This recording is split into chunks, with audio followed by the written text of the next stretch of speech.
तो आज आप कौन से कहाँ के किस्से सुनाने वाले हो? आपके पर्सनल है या फिर किसी और के? नहीं, आज मैं आपको किस्से बताने वाली हूँ। 2 किस्से मेरे पास किसी साधक ने दिए हैं। मेरी जान-पहचान में एक साधक हैं, काफ़ी नामी-गिरामी हैं।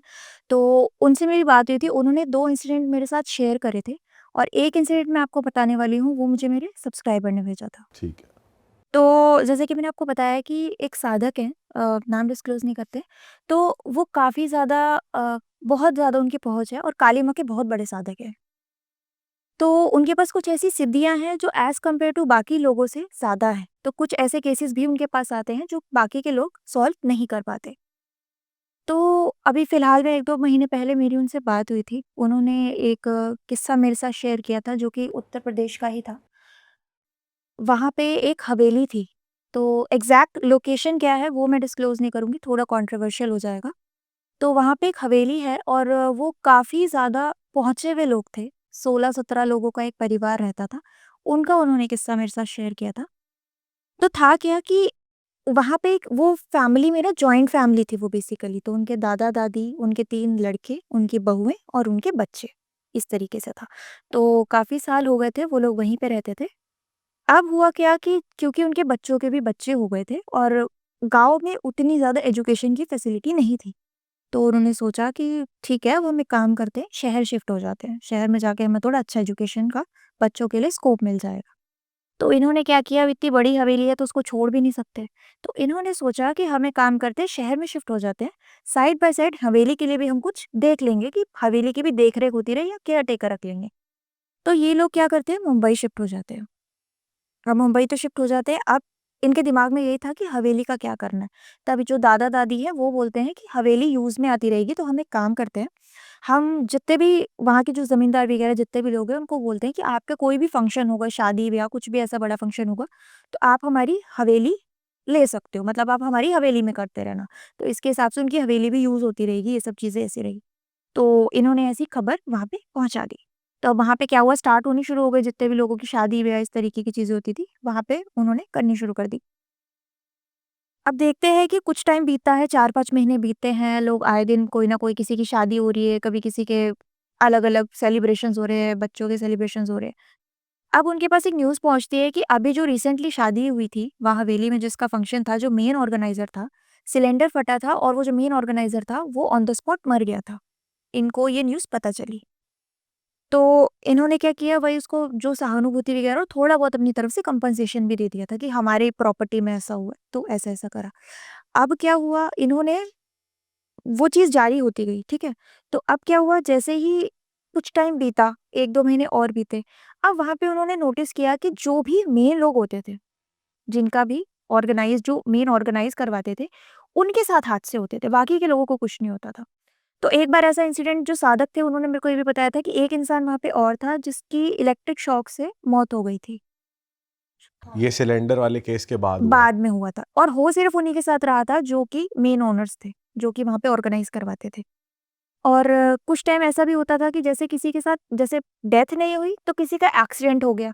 वहाँ से फंक्शन खत्म करते वक़्त जैसे वो वापस लौट रहे थे तब एक्सीडेंट हो गया। तो ये चीज़ें जो हो रही थी ये सिर्फ़ मेन लोगों के साथ हो रही थी। अब इन्हें पता चलती है और इन्हें कहीं न कहीं ये चीज़ अजीब भी लगती है कि बाकी लोगों को कुछ नहीं होता और सिर्फ़ इन्हें होता है। तो सादिक ने भी जब ये बात सुनी थी, इनको भी थोड़ा अजीब-सा लगा था। तो अब क्या हुआ था कि जो चीज़ें इधर हो रही थी, कुछ न कुछ इसके जो इम्पैक्ट्स थे वो इनकी फैमिली पे भी पड़ने लग गए मुंबई थे, में? मुंबई में। हुआ क्या कि जो इनका जो बड़ा बेटा था और उसकी जो बेटी थी, वो 6-7 साल की रही होगी लगभग। इसकी बेटी की ना धीरे-धीरे तबीयत खराब होती चली गई। तब इसकी बेटी, जो सादक बताए थे ना, उन्होंने मेरे को बाकायदा फ़ोटो दिखाए थे। तो वो लड़की के ना हाथ-पैरों पे ना वो इतना ज़ोर से काटती थी, उसके बाकायदा मेरे को उन्होंने फ़ोटो शेयर करे थे। अपने आप को बहुत ज़ोर-ज़ोर से उसने काटना शुरू कर दिया, उसकी पूरी बॉडी पे उसके काटने के निशान थे। अच्छा, वो खुद ही काटती? खुद ही काटती थी और बहुत एग्रेसिव तरीके से काटती थी अपने आप को। तो शुरू में तो किसी को समझ नहीं आता था, शुरू में ये डॉक्टर्स को दिखाते थे, क्योंकि वो शहर के डॉक्टर्स थे, तो डॉक्टर्स ये कहते थे कि हो सकता है बच्चे को आप ज़्यादा स्क्रीन दे रहे हो या बच्चे को आप ज़्यादा शुगर दे रहे हो, ये चीज़ें हो सकती है जो बच्चे को अंदर से स्पाइक करती हैं और बच्चा ओवर ये सब चीज़ें कर रहा है। तो ऐसे-ऐसे करा, 2-3 महीने बच्ची को उन्होंने अपने ट्रीटमेंट्स पे रखा, दवाई देना, थोड़ा ज़्यादा सुलाना, बट कोई फ़र्क नहीं पड़ा था। एक चीज़ और बताई थी साधक ने ये कि जैसे ही वो बच्ची रात को उठती थी ना, तो वो अपने बालों को नोचती थी और मैं आपको फ़ोटो शेयर करूँगी। वो फ़ोटो में ऐसा है कि उस बच्ची के सर पे किसी-किसी जगह पे बाल नहीं है। वो अपने बालों को नोचती थी, पूरा जड़ से खींच लेती थी। इतना तेज़? हाँ, इतना तेज़। तो मैं आपको इसकी फ़ोटो शेयर कर दूँगी बाद में। तो उसके सर पे ना बहुत सारी जगह पे बाल नहीं थे, वो अपने आप को खींचती थी। एक चीज़ उसके साथ और शुरू हो गई थी, घर में जितने कीड़े-मकोड़े थे, जैसे अगर उसे कहीं कॉकरोच दिख गया या उसे कहीं चूहा दिख गया, तो वो उनको पकड़ लेती थी और मतलब खाने की कोशिश करती थी। अब ये सब जब चीज़ें हो रही थी, तब उसके दादा-दादी कहीं न कहीं ये चीज़ समझ रहे थे कि ये वाली चीज़ें भी नॉर्मल नहीं है। इसके साथ ही साथ उसके पापा की भी धीरे-धीरे करके तबीयत खराब होती गई। अब वहाँ पे जितने भी जो शादी-ब्याह, अब क्योंकि इतने ज़्यादा वहाँ पे लोग आते नहीं थे, क्योंकि सबको पता चल गया था कि कुछ ना कुछ इनके साथ चीज़ें होती जा रही हैं। तो इन्होंने क्या करा कि कुछ टाइम के लिए तो बुकिंग्स बंद कर दिया था कि आप एक काम करो, अभी कुछ मत करो। लेकिन एक फैमिली और थी, उसने इनसे हाथ-पैर जोड़े थे कि हमारे पास इतना पैसा तो नहीं है, तो आप अपनी जगह दे दो हमें। तो इन्होंने वहाँ पे शादी ऑर्गेनाइज़ करवाई थी। वहाँ उनके साथ हुआ कुछ नहीं था, लेकिन उन्होंने ये बताया था कि पूरी शादी के ना हमें आस-पास में जहाँ हमने टेंट लगाया था, वहाँ एक बच्चा रोता हुआ घूम रहा था। एक बच्चा दिखाई देता था और ये चीज़ इन्होंने साधक को भी बताई थी और ये चीज़ जितने भी गाँव में जितने भी फंक्शंस लोगों ने करे हैं, ये चीज़ वो इसके दादा-दादी को कॉल करके भी बताते थे कि हमें इस लोकेशन में ना जहाँ पे भी होता है बच्चा दिखता है। और एक चीज़ उन्होंने और बताई थी कि जो लोग सर्वाइव कर गए, जो लोग बच गए, उन्होंने ये बताया कि जैसे एक बंदे का एक्सीडेंट हुआ था, वो गाड़ी के आगे आ गया था और उसने ये बोला था कि अगर ये बच्चा मुझे धक्का नहीं देता, तो मैं नहीं गिरता। अच्छा। तो उनको कोई बच्चा दिखता था। ये चीज़ इन्होंने बताई। अब वो इस चीज़ को इतना ज़्यादा वैल्यू नहीं दे रहे थे क्योंकि कहीं न कहीं इनकी अपनी ही फैमिली में बहुत सारी दिक्कतें शुरू हो गई थी। अब धीरे-धीरे करके इन्होंने देखा कि इनको ना फाइनेंशियली भी बहुत ज़्यादा दिक्कत शुरू हो गई क्योंकि कहीं न कहीं एक इनकम सोर्स जो इनका था हवेली वाला, वो इनका बंद हो गया था और शहर में इतनी ज़्यादा कमाई नहीं थी। एक लिमिटेड ही जो ये जॉब करते थे इनके बेटे-वेटे, एक लिमिटेड सैलरी थी। अब इसके पापा की जो थी ना तबीयत खराब में होता क्या था, इसके पापा को ना अचानक से साँस चढ़ जाती थी। साँस चढ़ जाती थी। एक बार इन्होंने इंसिडेंट बताया था, एक वीडियो भी था, सादिक ने मेरे को दिखाया था कि इसके पापा को ना उसकी वाइफ़ बना रही थी वीडियो। उसके पापा ना बैठे-बैठे बहुत तेज़ उसको साँस चढ़नी शुरू हो गई। अब इतनी ज़्यादा वो मतलब ऐसे हो गया था ना कि जितने भी फैमिली के लोग थे ना, उन्होंने हाथ-पैर मलने शुरू कर दिए, पीठ मलनी शुरू कर दी। बट उनको ना बहुत ज़्यादा अजीब तरीके से वो एकदम ऐसे हो रहा था कि उनको साँस नहीं आ रही। बहुत रेस्टलेसनेस हो रही थी। तब ये उनको हॉस्पिटल लेके गए थे और हॉस्पिटल में देखा था, चेकअप-वेकअप किया था। कोरोना का टाइम चल रहा था उस टाइम पे। चेकअप किया था, इनको कोरोना बताया कि हो सकता है कोरोना है, टेस्ट वगैरह किए बट सब कुछ नॉर्मल था। और वहाँ जाके भी इनको कोशिश करी थी बचाने की, वेंटिलेटर पे रहे थे ये 2 दिन, लेकिन ये उसके बाद गुज़र गए थे, ये नहीं बचे थे। इनको कोई प्रॉब्लम नहीं थी, इनको शुरू-शुरू में ऐसा होता था कि इनको साँस चढ़ती-उतरती रहती थी, साँस बहुत दिक्कत होती थी इनको। लेकिन एक टाइम ऐसा आ गया था कि इनको साँस बहुत तेज़-तेज़ चढ़ने लग जाती थी। तो वहाँ से फिर इनको मतलब होता है ना शॉर्टनेस ऑफ ब्रेथ कि इनको साँस ही नहीं आती थी। तो साँस नहीं आएगी तो वो तो वैसे ही मर जाएगा। तो ऐसी-ऐसी चीज़ें हो जाती थी। थक-हार के फिर इन्होंने डॉक्टर को दिखाया था। डॉक्टर ने एडमिट करके 2 दिन इनको वेंटिलेटर पे भी रखा था बट ये चल बसे थे। अच्छा, मीनवाइल हवेली में कुछ लोगों के साथ हो रहा था वहाँ पर? उनको बच्चा दिख रहा था दोबारा? जिनके साथ जिन्होंने फंक्शंस किए हैं, उनके साथ ये चीज़ें हुई थी। मतलब जिन-जिन के भी वहाँ पे फंक्शंस हो रखे हैं, उनका ये सेम चीज़ था कि उनको वहाँ पे कोई बच्चा दिखता था, ऐसा था।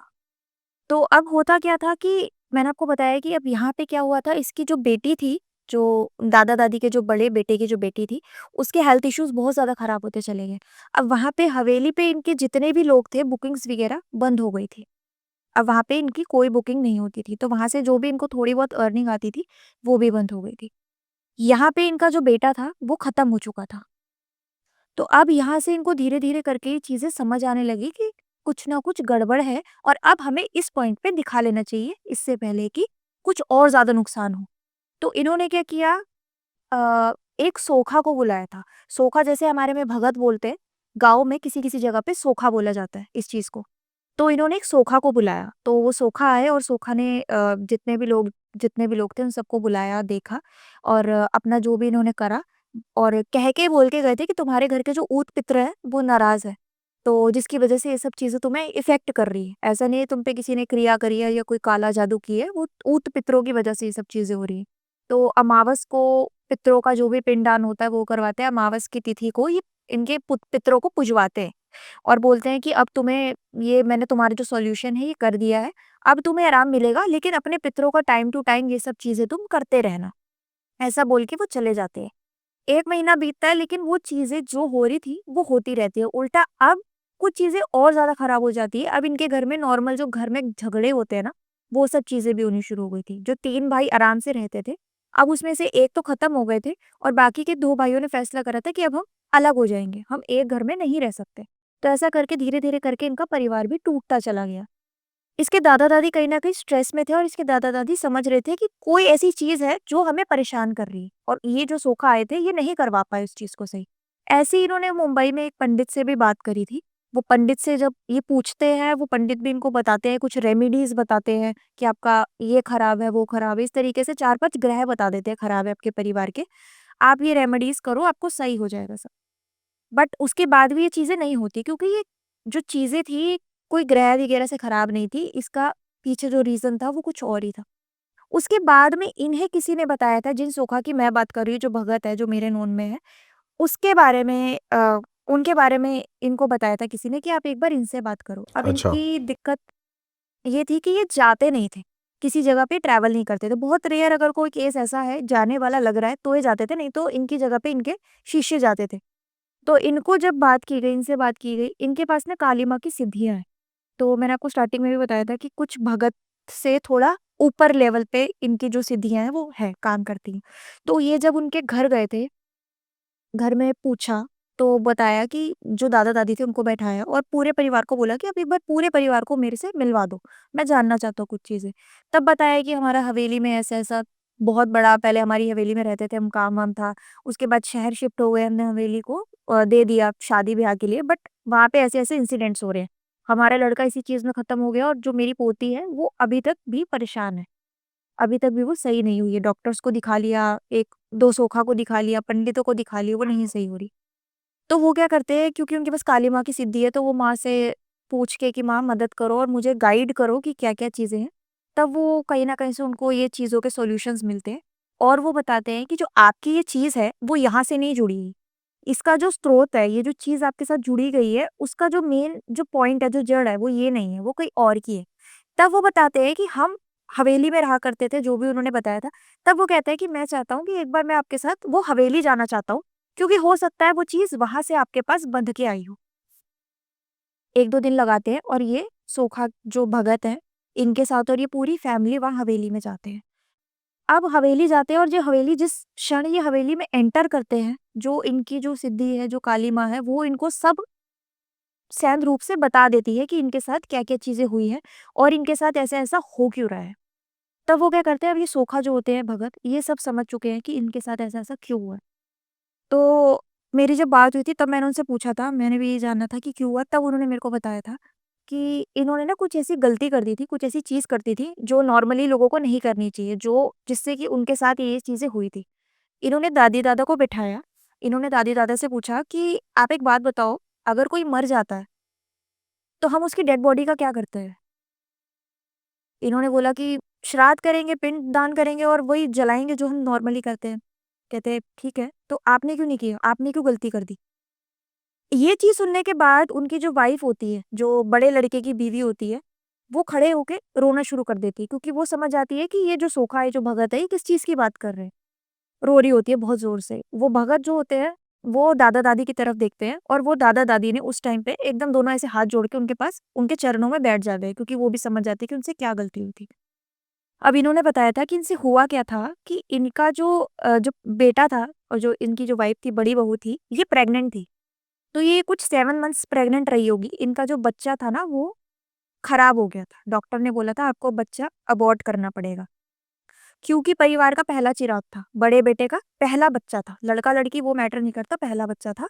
तो इन्होंने बोला कि आप एक काम करो, डॉक्टर से रिक्वेस्ट करी थी कि आप एक काम करो, वो डेड बॉडी ना हमें दे दो, हम उसे घर लेके जाएँगे और अंतिम संस्कार हम अपने तरीके से करना चाहेंगे, क्योंकि हमारे वंश का पहला बच्चा था ये।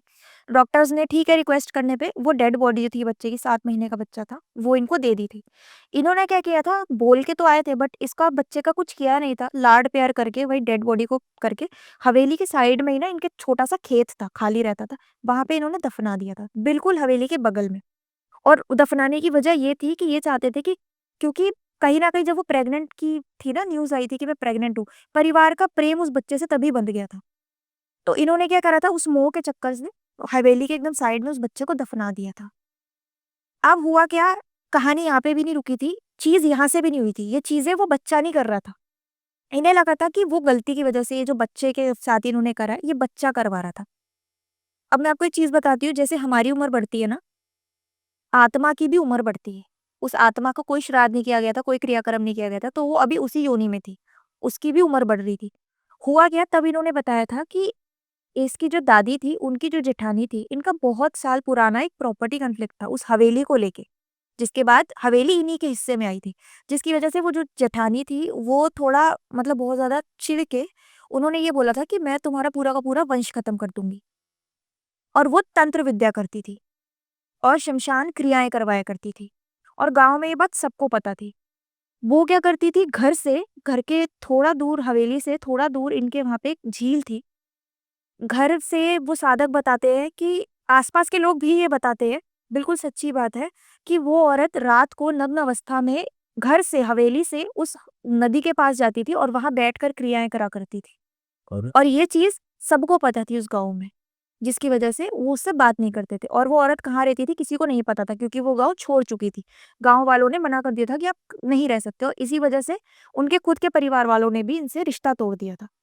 उस औरत ने इसकी बहू का जो बच्चा है, वो खराब करवाया था। साधना करवाई थी कि इसकी जो बेटी का वंश है, वो आगे ना बढ़े, और उसी ने इसके लड़के को मरवाया था। और उसने क्या करवाया था, रात में जब इसको खबर पता चली कि इन्होंने बच्चा गाड़ दिया है, कुछ दिन के बाद इसने वो डेड बॉडी को निकाली थी और कुछ क्रियाएँ करवाई थी, काली क्रियाएँ करवाई थी, जिसकी मदद से वो बच्चे की आत्मा के साथ इसने 2 प्रेत की आत्मा जोड़ दी थी। तो करता ये बच्चा था, लेकिन वो 2 प्रेत करवा रहे थे इससे। अच्छा। ऐसा था। तो वो जो लोग बताते थे कि बच्चा दिखता है, तो वो इस बच्चे की आत्मा थी। बाद में तो जो सोखा थे, उन्होंने उस बच्चे को शांति वगैरह सब चीज़ दिलवाई थी, उसका पिंडदान करवाया था बाकायदा, कि बच्चे को मुक्ति मिल जाए। प्रेत वगैरह को तो वो बाद में देख लेंगे। तो बच्चे की सबसे पहले मुक्ति के लिए पूजा-वूजा करी गई। पूरा हवेली को चारों तरफ से कीला गया। कीला गया इन अ सेंस कि कोई भी ऐसी भूत प्रेत, कोई भी ऐसी बाधा है, तो इनको इफ़ेक्ट ना करे। और यही वजह थी कि कहीं न कहीं वो चीज़ इनके साथ हार्म कर रही थी, इनका फाइनेंशियली बहुत लॉस होना, इनका परिवार अलग हो जाना, ये सब चीज़ें ऐसी-ऐसी हुई। ये सब चीज़ें इनके साथ होनी शुरू हो गई। और हवेली के अंदर कुछ दबा रखा था उन्होंने, ऐसा कुछ हवेली के मिला अंदर उनको? कुछ नहीं कुछ था, भी नहीं? हवेली के साइड में इन्होंने जो डेड बॉडी दबा रखी थी ना बच्चे की मुँह में आके, वो डेड बॉडी का उसने यूज़ कर लिया था। आपने कभी सुना होगा कि जैसे हमारी फैमिलीज़ में भी आपने सुना होगा कि जब कोई डेड बॉडी होती है और मर जाती है, और जब हम उनको जला के आते हैं, तो कोशिश करते हैं, आजकल तो श्मशान वाले भी ऐसा करते हैं कि पूरी डेड बॉडी को दिखा देते हैं कि पूरी जल गई थी। और कपाल क्रिया भी की जाती है कि सर पे एक लाठी मारी जाती है ना? और बाकायदा जब फूल चुगने जाते हैं ना, फूल चुगने का मतलब जब हड्डियों अस्थियाँ लेने जाते हैं, तो एक आत्माराम होता है, हमारे अंदर होता है बॉडी के। वो आत्माराम भी बाकायदा दिखाया जाता है कि ये आत्माराम है, क्योंकि क्रिया के लिए या तो आपके पास बॉडी होनी चाहिए, या आपके पास आत्मा होना चाहिए, और या फिर आपके पास वो मुंड होना चाहिए, जो सर होना चाहिए। और 7 महीने का बच्चा था, और 7 महीने का बच्चा पूरा बन चुका था, जिसके उसके हेड को यूज़ करके उसने ये सारी तंत्र क्रियाएँ की थी। तो एक तरीके से वो शमशान क्रिया, तंत्र क्रिया, ये सारी चीज़ों में बहुत सालों से थी। तो वहाँ से वो गलती हो गई थी। अगर ये उस बच्चे को अच्छे से विसर्जित कर देते, या इसका कुछ भी कर देते, जलवा देते या डॉक्टर पे ही छोड़ देते, तो भी ये सब चीज़ें इफ़ेक्ट नहीं करती। तो फिर उन्होंने सॉल्यूशन कैसे करा? उन्होंने ये करा कि बच्चे की आत्मा को उन्होंने शांति मुक्ति दिलवा दी। बाद में जो 2 छोड़ रखे थे, प्रेत बंधन कर दिए, क्योंकि काली माँ के साधक है, तो वो सब चीज़ें करना इनके लिए बाएँ हाथ का खेल था। और पूरे हवेली को इन्होंने कील दिया था, कोनों-कोनों में कील कर दिया था, और अपने कुछ मंत्र से वहाँ पे 1-2 जगह पे धागे बाँध दिए थे काली माँ के मंत्र करके, कि अब आपकी जो हवेली है वो प्रोटेक्शन में है, तो आपको अब डरने की ज़रूरत नहीं है, क्योंकि कोई बाहर की जो कोई भी अला-बला आएगी, वो चीज़ नहीं करनी थी। और एक चीज़ और थी, जो पितृ जो इनका पहले जो इन्होंने पंडित को बुलाया था और सूखा को बुलाया था, उन्होंने इनको कुछ पितरों की रेमेडी भी बताई थी। तो जिससे अब ये हुआ था कि इन्होंने अपने धीरे-धीरे करके पितृ भी स्ट्रॉन्ग कर लिए थे, जो इनके पूर्वज थे।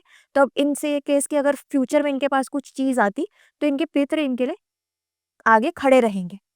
तो ये चीज़ अभी भी है। मैंने उनसे पूछा भी था, जो सोखा थे, उन्होंने बताया था, जो भगत है, उन्होंने मेरे को फ़ोटो वीडियोज़ दिखाए थे, तो मेरे को भी पहले तो बिलीव नहीं हुआ था, क्योंकि आज के टाइम पे भी ऐसी चीज़ें होती है कि नहीं होती।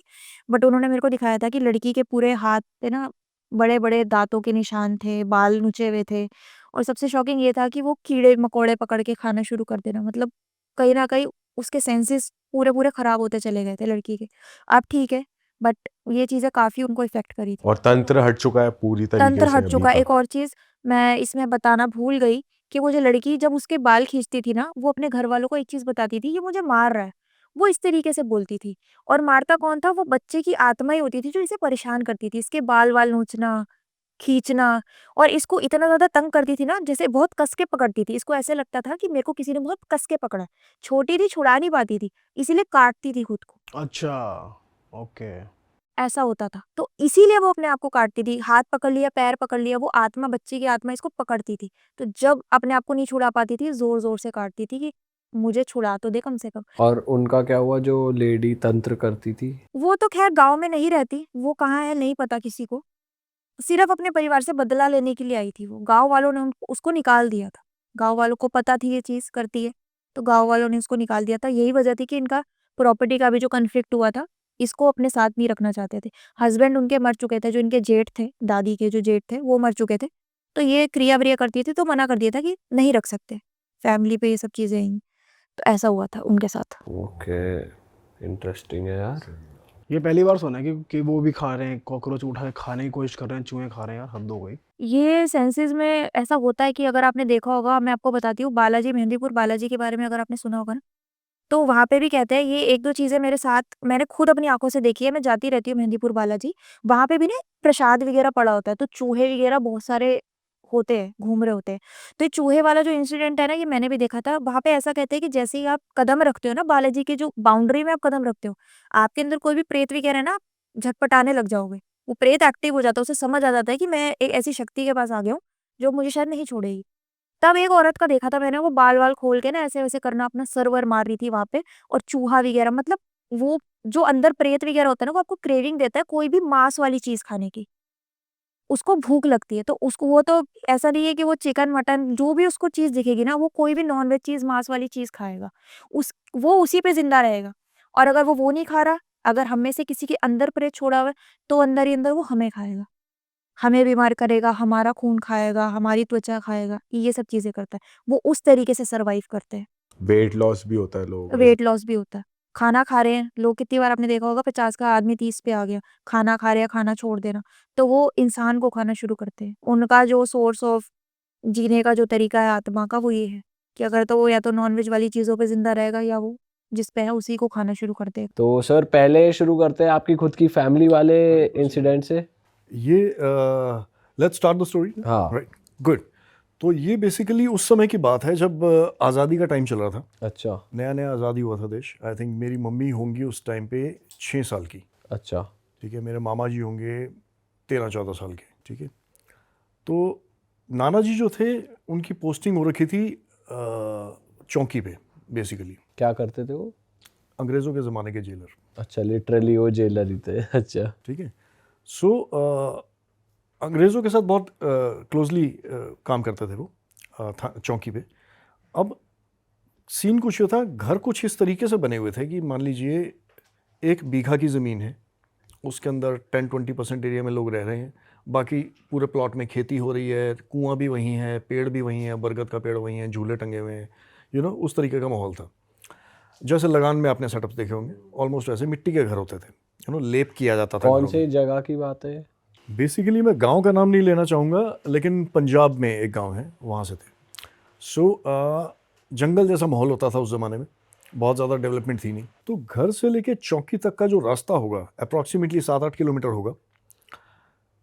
और इस बात की श्योरिटी थी कि जो ट्रेल्स हैं, जो रास्ते बने हुए हैं ऑलरेडी, अगर उसको फॉलो किया जाए तो दैट इज़ द सेफेस्ट रास्ता। जंगल के अंदर जाना किसी के लिए भी अलाउड नहीं था। तो ये बात कही गई थी कि हमेशा आप उस ट्रेल को फॉलो करोगे चौकी तक जाने के लिए। अब शायद वो रास्ता 2-3 किलोमीटर लंबा था। तो रास्ते में कुछ एक पहाड़ी आती थी, जितना 10-20 फीट ऊंची पहाड़ी, जो कि अप्रॉक्सीमेटली 2 फ्लोर्स के बराबर होगी अगर आप शहरी तरीके से हम देखें तो वो पहाड़ी पर चढ़ने के बाद पूरा जंगल नज़र आता था। तो ये पूरा प्रोसेस था जो रेगुलर फॉलो करते थे मामा जी। अब एक दिन की बात है, चांस की बात है, वो दोस्तों के साथ खेल रहे थे गिल्ली डंडा, और उस दिन वो हो गए लेट। अप्रॉक्सीमेटली आधा घंटा लेट हो गए। तो वो फटाफट आए, हाथ पाँव धोए उन्होंने और टिफ़िन उठाया और भाग पड़े सीधा। अब रास्ते में उन्होंने सोचा कि यार शॉर्टकट मारा जाए एक। अब उस पहाड़ी पर चढ़ने के बाद अंधेरा हो चुका था एक्चुअली। पहाड़ी पर चढ़ने के बाद उनको दिख रहा है कि चौकी में वहाँ वो लैंटर्न जल रही है, ठीक है। वो होगा कुछ अप्रॉक्सीमेटली कई किलोमीटर होगा, लेकिन उस पहाड़ी से। हाँ, उस पहाड़ी से होगा कई किलोमीटर, लेकिन वहाँ से दिख रहा है कि वो वहाँ तक मुझे पहुँचना है, जो कि घूम के ट्रेल लेके जाता है, घुमा के लेके जाएगा।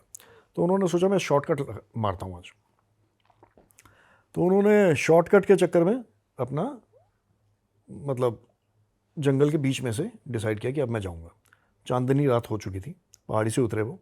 तो एक्चुअली जैसे सपोज राइट में जाना होता है, तो उन्होंने राइट टर्न ना लेके उन्होंने अपना शॉर्टकट ले लिया।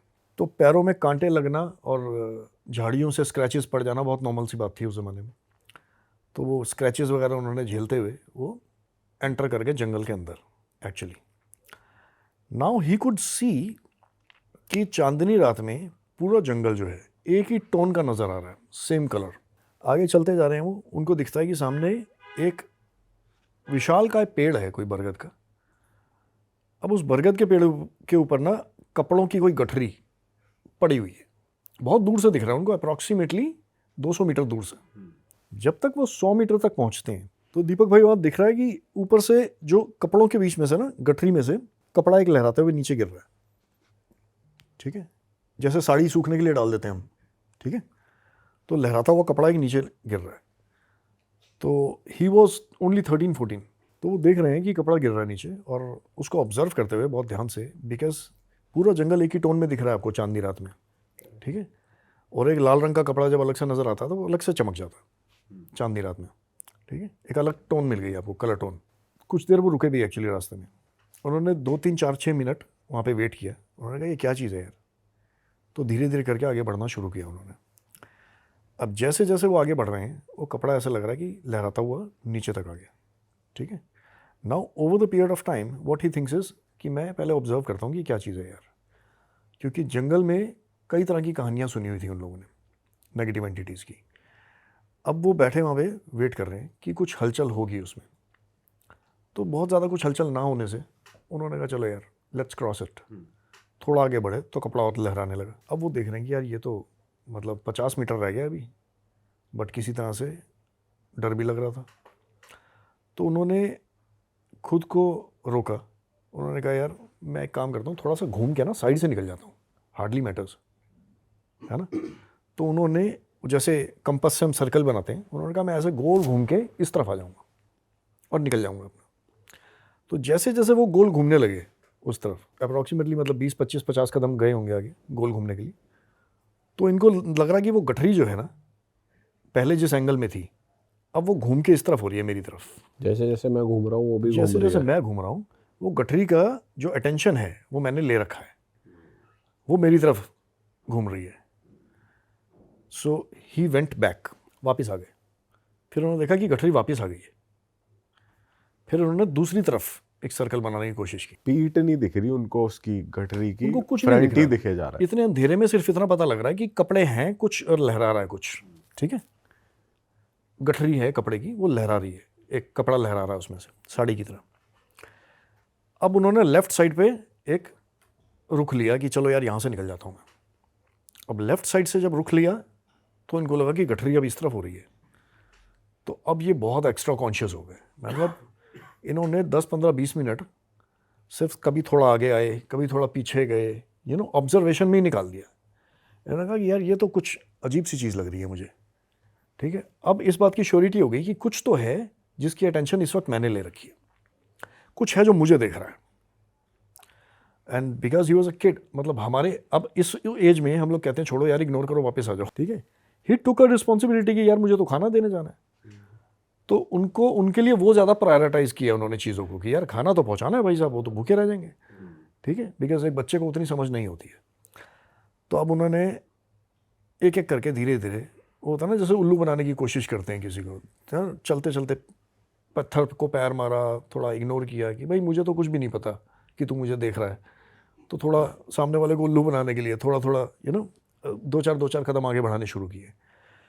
Now what he could see is कि अब वो शेप उनको ऐसी लग रही है जैसे कि कोई बैठा हुआ है, इंसान बैठा हुआ है कपड़े के अंदर, वो शेप ले चुके थी। पहले कपड़े की गठरी लग रही थी दूर से, अब लग रहा है कि वो इंसान है। अब इन्होंने 2-4-6 कदम और आगे बढ़ाए। अब वो इंसान ऐसा लग रहा है कि अटैकिंग मोड में होता ना, एकदम ऐसे करके अटैकिंग मोड में एकदम ऐसे। तो नाउ ही गॉट कॉन्शियस। उसने, मामा जी ने वापस 10-15 कदम पीछे किए। अब देखा कि अटैकिंग मोड खत्म हो गया।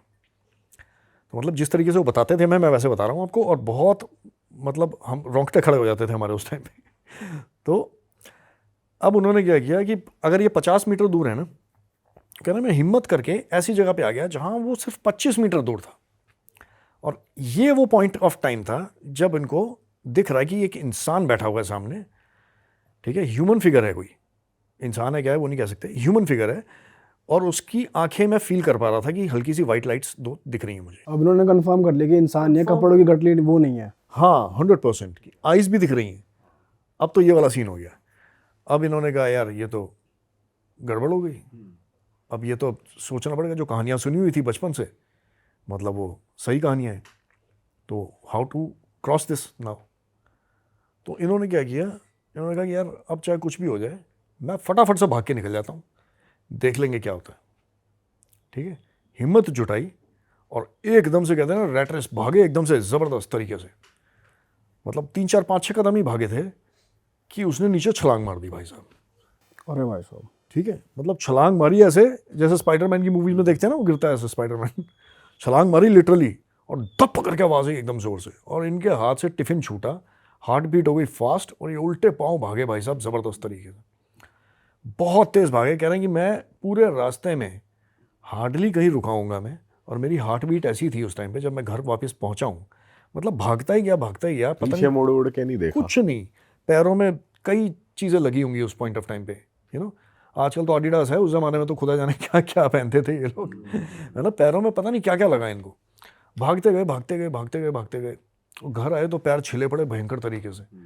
ठीक है, और उस टाइम पे ये था कि मतलब अगर किसी के घर में पतीला गिर जाए ना तो 15 घर पार जाती थी, नो मैटर आपका 1-1 बीघा की ज़मीन है, क्योंकि कोई ब्लॉकेज थी नहीं ना, रास्ते में शांत माहौल होता था, है ना, कोई ब्लॉकेजेस नहीं थी।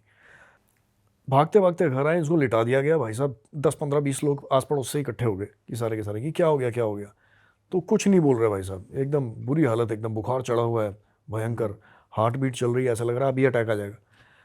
तो वो कह रहे हैं कि वैसा वो वाली फीलिंग मुझे ज़िंदगी में दोबारा कभी नहीं आई, और वो जो ब्लड सर्कुलेशन था उस टाइम पे वैसा वाला दोबारा ज़िंदगी में कभी भी नहीं हुआ। तो मेरी हालत ऐसी हो गई थी कि मैं बोल भी नहीं पा रहा था, सांस भी नहीं ले पा रहा था, इतनी तेज़, मतलब एक्स्ट्रा ऑक्सीजन आपको चाहिए होता है, उतना बॉडी आपकी अलाउ भी नहीं कर रही है कि आप उतना ऑक्सीजन ले पाओ।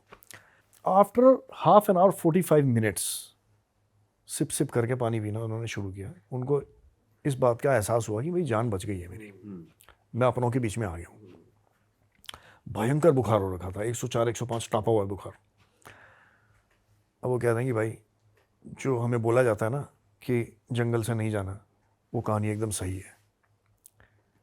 वहाँ पे कुछ एक चीज़ें हैं जो कि किलित करके वहाँ पे रोक दी गई हैं, या कैसी रोकी गई हैं हमें नहीं पता। जो कहानियाँ हमने सुनी इतना पता लग गया कि वहाँ कुछ है।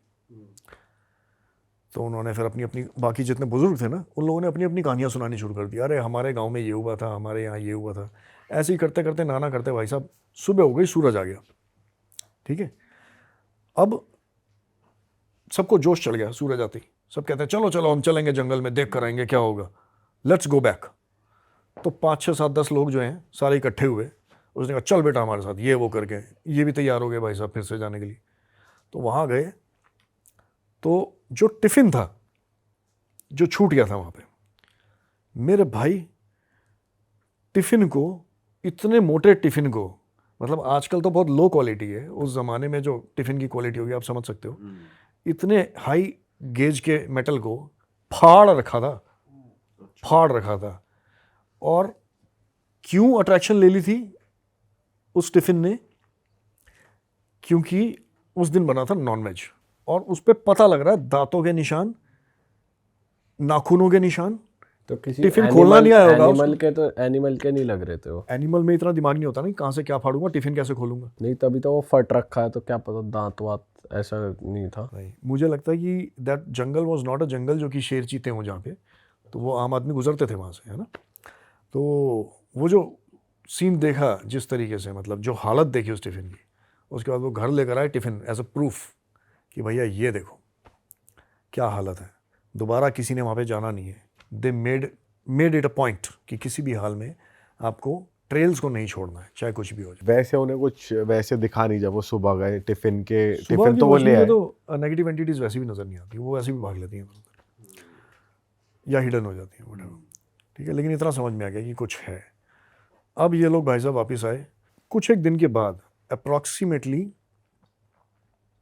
1 महीने के बाद। वही शाम हुई, 6 बज गए, बच्चों को अंदर घुसाया गया कि चलो चलो अपने अपने कमरे में बैठो, घर में बैठो, स्टापू खेलना बंद करो, एटसेट्रा व्हाटएवर। सारे बच्चे अपने अपने घरों में सेफली लैंड करवा दिए गए। अब क्या होता है, कुछ एक प्रोसेसेस थे जो ये लोग ना, they use to do it every day. वो मैं आपको बता देता हूँ।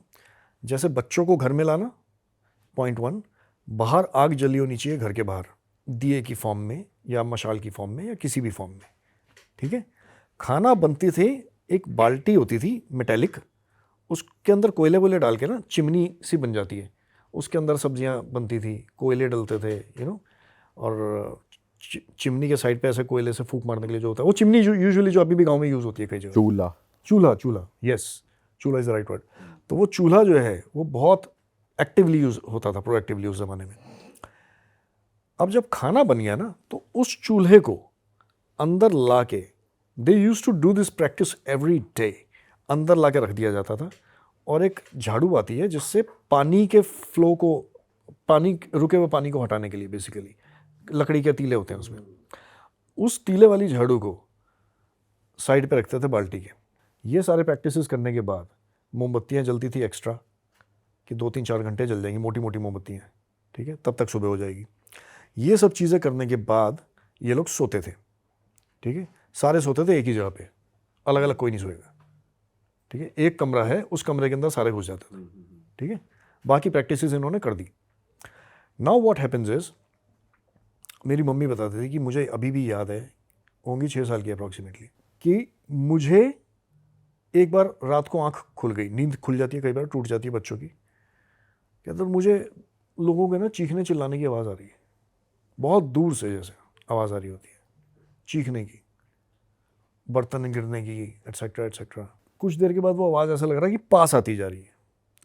ठीक है, चीख रहे हैं लोग, औरतें चीख रही हैं, चिल्ला रही हैं, आदमी चिल्ला रहे हैं। तो शी वाज लाइक कि ये क्या है यार, क्या हो रहा है। फिर देख रहे हैं कि थोड़ी और पास आ रही है आवाज़। ठीक है, और दरवाजे खटखटाने की आवाज़ आ रही है, तर तर तर तर तर तर, बहुत ज़ोर ज़ोर से। फिर चीख रहे हैं, आ गई आ गई आ गई आ गई, ऐसे चिल्ला रहे हैं सारे। ठीक है, फिर भाई साहब और पास आ गई आवाज़, तर तर तर तर तर तर, फिर दरवाजे टूट रहे हैं, चीख रहे हैं, बर्तन गिर रहे हैं। ठीक है, तो कुछ समझ नहीं आ रहा था क्या था, और डर का माहौल बन गया बहुत ज़्यादा। अब ऐसे में यहाँ मामा जी सब उठ गए भाई साहब, सारे घर के जो बड़े थे वो उठ सबको गए, आ रही थी आवाज़। अब उठ गए उसी शोर से सब लोग। ठीक है, मम्मी तो जागी हुई थी नेचुरली। ठीक है, और बाकी लोग जो थे आवाज़ें सुन के फिर उठे, मतलब आवाज़ जेन्युइन आ रही थी, आवाज़ ऐसा? जेन्युइनली आ रही थी, ओके। राइट। सो फिर आवाज़ें आ रही हैं, बर्तन गिर रहे हैं, लोग चिल्ला रहे हैं, औरतें चीख रही हैं, आ गई आ गई आ गई आ गई। भाई साहब ये सोच रहे हैं यार ये क्या हो गया। अब ऐसा हो गया कि एकदम नेक्स्ट डोर पे तर तर तर तर तर तर दरवाजे खटखटा रहे हैं बहुत जोर से, फिर चीख रहे हैं, बर्तन गिर रहे हैं, दर दर दर दर। भाई साहब पता नहीं क्या क्या हो रहा है। Now all these people were ready. हमारा जो परिवार था, इन्होंने क्या किया, वो जो कोयले की बाल्टी पड़ी हुई थी उसमें झाड़ू डाली उल्टी। कौन सी वाली झाड़ू, तीले वाली जो होती है, वो उसमें झाड़ू डाल दी। ठीक है, किसी ने मशाल उठा ली, किसी ने मोमबत्ती उठा ली, किसी ने जो भी चाकू वाकू सब उठा के रख लिए। ठीक है, अब पड़ोस से जैसे ही आवाज़ आनी बंद हुई, तो फुटस्टेप्स की आवाज़ भागते हुए पता लग रहा है कि पास आ रहे हैं फुटस्टेप्स। ठीक है, मम्मी और 1-2-3 जो बाकी बच्चे थे सारे के सारे अलग कमरे में बंद कर दिए गए। ठीक है, इनको आवाज़ आ रही है सारी। ठीक, अब हमारा दरवाज़ा खटखटाया जाता है, अब वो चेन से ना रोक दिया जाता था दरवाज़ा, तो थोड़ा सा खुलता है दरवाज़ा लेकिन चेन से रुक जाता था, पुराने ज़माने के ताले जो थे। Correct correct. ठीक है, तो खट खट खट खट खट खट हमारा दरवाज़ा बजता है बहुत जोर से भाई साहब, खट खट खट खट खट लकड़ी का दरवाज़ा बज रहा है। अब इन लोगों ने झाड़ू उठाई, सीधा मारी दरवाजे के बीच में से, ठीक है, दरवाजे के बीच में से झाड़ू मारी और कोयले उठाए, दरवाजे और फर्श के बीच में ना इतना बड़ा 6 इंच का गैप था अप्रॉक्सीमेटली, कोयले उठाए सीधा नीचे से बाहर फेंक दिए, मतलब अच्छी खासी there was a bed of coal, जलते हुए कोयले।